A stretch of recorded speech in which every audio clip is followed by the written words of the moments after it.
Good morning to all of you. मैं सुनील कुमार, पुष्पा प्रियंका सरस्वती विद्या मंदिर नानमता से। मैं आज आपको फिजिक्स के तीसरे चैप्टर के कुछ टॉपिक बताऊंगा। आज तीसरा चैप्टर जो स्टार्ट होगा, सबसे पहले तो हमको टॉपिक का नाम भी पता होना चाहिए। तो इलेक्ट्रिक करंट जो है, इसका नाम टॉपिक का इलेक्ट्रिक करंट चैप्टर है। बहुत ही इम्पोर्टेंट चैप्टर है बोर्ड की दृष्टि से भी। तो इसमें देखेंगे सबसे पहले तो कि चैप्टर हो गया इलेक्ट्रिक करंट, और हम इलेक्ट्रिक करंट की ही बात करते हैं कि क्या होती है इलेक्ट्रिक करंट। तो इलेक्ट्रिक करंट यानी कि वैद्युत धारा किसे कहते हैं? वैद्युत धारा यानी इलेक्ट्रिक करंट।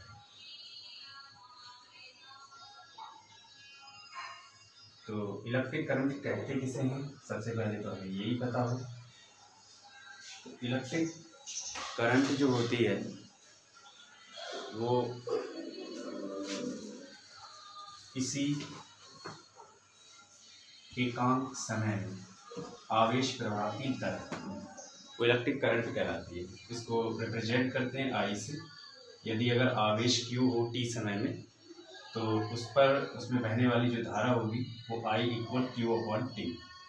अब आ जाती है इसकी मात्रक। अगर देखें तो मात्रक कूलाम पर सेकंड। विमीय सूत्र अगर देखें इसका,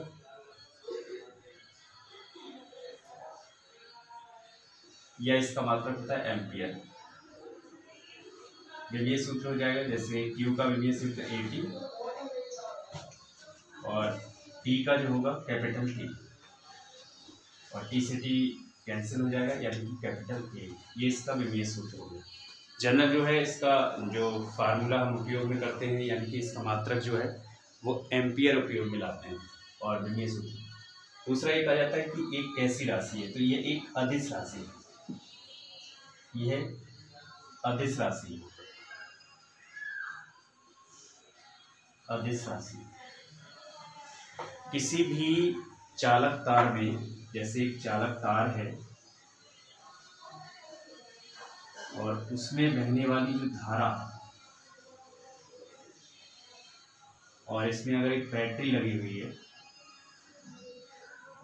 और इलेक्ट्रॉन भी है इसमें, धनायन भी, तो इसमें अगर बहने वाली धारा की अगर बात करें तो डायरेक्शन क्या होगी इसमें? तो ये बैटरी लगी हुई है। एक तो ये ध्यान रहना चाहिए कि नेगेटिव टू पॉजिटिव धारा का प्रवाह होता है या इलेक्ट्रॉन के जस्ट विपरीत होता है। तो इलेक्ट्रॉन इस तरफ मूव कर रहे हैं तो इसमें बहने वाली धारा की डायरेक्शन होती है आई, यानी कि इलेक्ट्रॉनों के चलने के जस्ट विपरीत दिशा में धारा की दिशा होती है। और इसमें जो धनायन होते हैं, जिस डायरेक्शन में धनायन मूव करते हैं, जैसे अगर धनायन यहाँ पर है तो वो इस तरफ होंगे, यानी इसके नेगेटिव वाले टर्मिनल की ओर, क्योंकि पॉजिटिव नेगेटिव यानी कि आकर्षित होंगे एक दूसरे को। ये वाले जो नेगेटिव यानी इलेक्ट्रॉन और ये धनायन जो है वो आकर्षित होंगे। तो इलेक्ट्रॉन जो मूव करते हैं वो पॉजिटिव टर्मिनल की ओर, और धनायन जो मूव करते हैं वो नेगेटिव टर्मिनल की ओर। अब बात आती है कि जैसे ये एक अदिश राशि है, तो ये अदिश राशि क्यों है? यहाँ पर इसमें अगर दिखाया गया तो इसमें तीर की डायरेक्शन को भी दिखाया गया है, तो वो ये क्या रिप्रेजेंट करता है?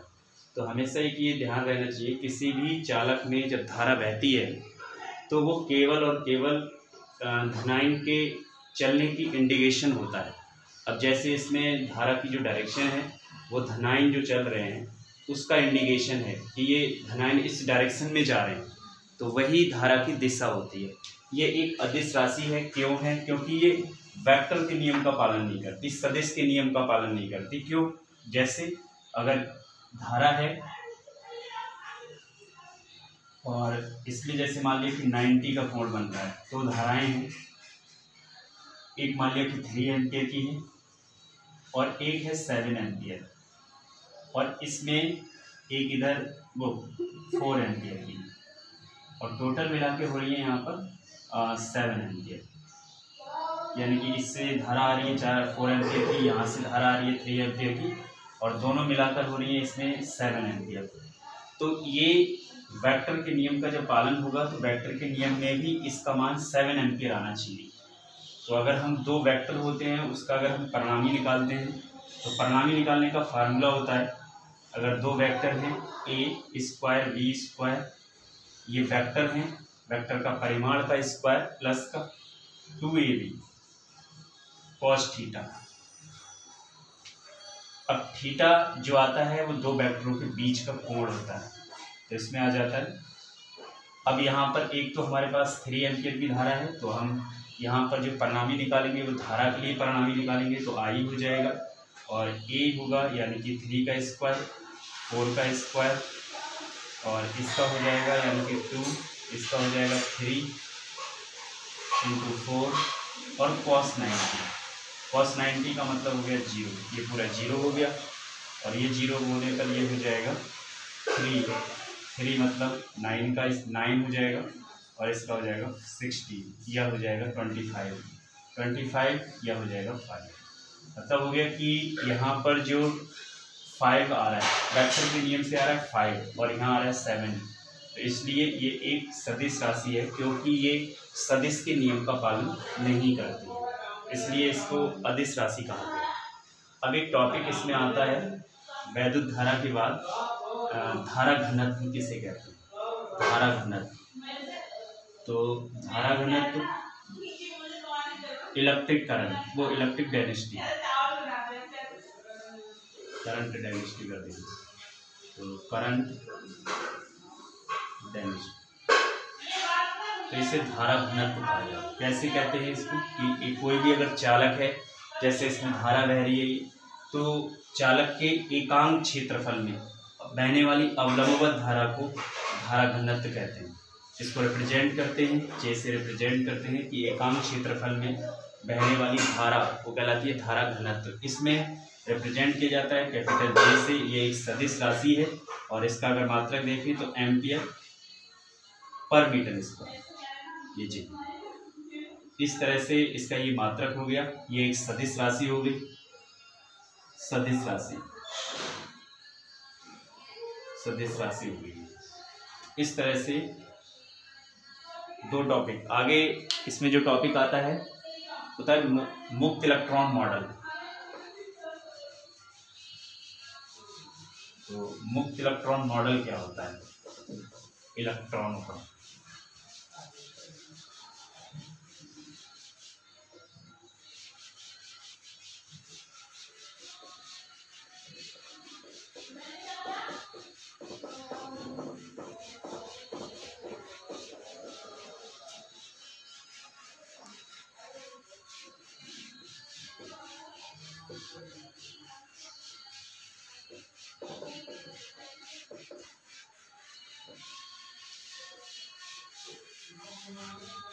मुक्त इलेक्ट्रॉन मॉडल का कहेंगे तो जैसे अगर कोई भी चालक होता है वो विभिन्न पदार्थों से मिलकर बना होता है, और जो पदार्थ है वो परमाणुओं से मिलकर बना होता है।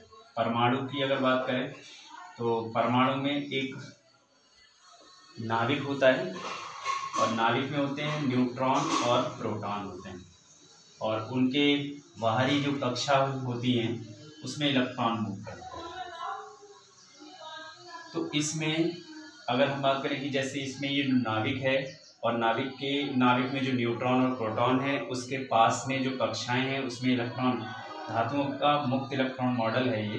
तो इसमें जो इलेक्ट्रॉन नाभिक के पास हैं तो इनके बीच में अगर आकर्षण बल की बात करें तो इनके बीच जो आकर्षण बल होगा वो अधिक लगेगा किसकी अपेक्षा, जो दूर वाली कक्षाएं हैं। जैसे दूर वाली कक्षाएं और भी जैसे ये कक्षाएं हैं, तो इसमें जो इलेक्ट्रॉन मूव कर रहे हैं और नाभिक के बीच में जो आकर्षण बल लगेगा वो कम लगेगा इसकी अपेक्षा।